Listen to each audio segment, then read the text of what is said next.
आपने डीएनए का नाम तो सुना ही होगा और उससे भी ज़्यादा आपने डीएनए टेस्ट के बारे में सुना होगा, क्योंकि अक्सर फिल्मों या टीवी सीरियल में इसका जिक्र हो ही जाता है। लेकिन क्या आपने सोचा है कि डीएनए क्या होता है, कहाँ पाया जाता है और ये कितना इम्पोर्टेंट होता है? अगर आपको नहीं पता तो बने रहिए इस वीडियो में।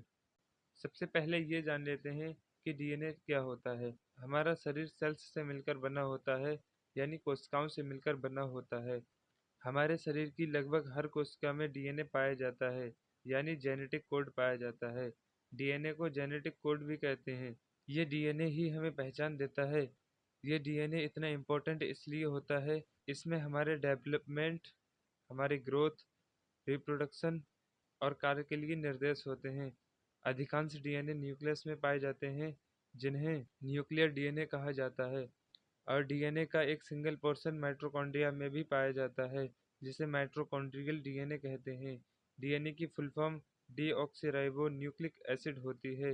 इंसान में पाए जाने वाले डीएनए में लगभग 3 बिलियन बेसिस पाए जाते हैं और इंसानों का डीएनए लगभग 99% सेम होता है। डीएनए एक लंबी जंजीर जैसा दिखने वाला अणु होता है, जो जीन की आनुवंशिक विशेषताओं को एनकोड करता है। वैसे हैरानी की बात तो यह है, अगर हम शरीर में मौजूद सभी डीएनए को सुलझाएं तो ये इतने लंबे होंगे कि सूरज तक पहुंचकर 3 गुना बार वापस अर्थ पे आ सकेंगे। जीन एक हेरिडेटरी मटेरियल होता है जो सेल न्यूक्लियस में पाया जाता है और ये जीन्स डीएनए के बने होते हैं। जीन एक घुमावदार सीढ़ीनुमा आकृति बनाता है और इसे डबल हेलिक्स कहा जाता है। न्यूक्लियोटाइड का डबल स्टैंडर्ड पॉलीमर डीएनए होता है, लेकिन सिंगल स्टैंडर्ड डीएनए भी पाए जाते हैं। ये हर न्यूक्लियोटाइड में पाए जाते हैं। फॉस्फेट अणु एक शुगर मॉलिक्यूल जिसे डीऑक्सीराइबोस कहा जाता है।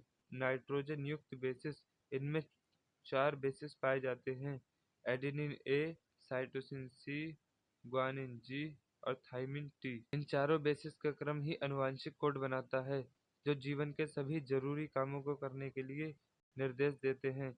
इन बेसिस के क्रम को डीएनए सीक्वेंस कहा जाता है। इन बेसिस में एडेनिन थाइमिन के साथ और ग्वानिन साइटोसिन के साथ बॉन्ड बनाता है। बॉन्ड के साथ ये बेस एक फॉस्फेट और एक फॉस्फेट शुगर के साथ बंधा होता है। इसलिए नाइट्रोजन बेस फॉस्फेट और फॉस्फेट शुगर से बने डीएनए को न्यूक्लियोटाइड कहा जाता है। डीएनए अपने स्ट्रक्चर की हूबहू कॉपी बना सकता है, यानी डीएनए अपने जैसा नया डीएनए बना सकता है और ये प्रक्रिया सेल डिवीजन के लिए जरूरी होती है। अक्सर डीएनए से बना नया डीएनए 100% सेम होता है। जब ये नया बना डीएनए पूरी तरह समान नहीं होता है, तो बॉडी में हार्मफुल म्यूटेशन भी पैदा कर सकता है। आप डीएनए को एक पेन ड्राइव भी कह सकते हैं, क्योंकि डीएनए हमारे शरीर की सारी जानकारी अपने अंदर स्टोर करके रखता है। 1 gram DNA can store 700 terabytes information. 1 gram DNA अपने अंदर 700 टेराबाइट्स की जानकारी स्टोर कर सकता है। तो सोचिए, अगर आप दुनिया की सभी इंफॉर्मेशन को स्टोर करना चाहें तो आपको सिर्फ 2 ग्राम डीएनए की जरूरत पड़ेगी। ऐसे ही इंफॉर्मेशन के लिए शेयर, सब्सक्राइब एंड लाइक।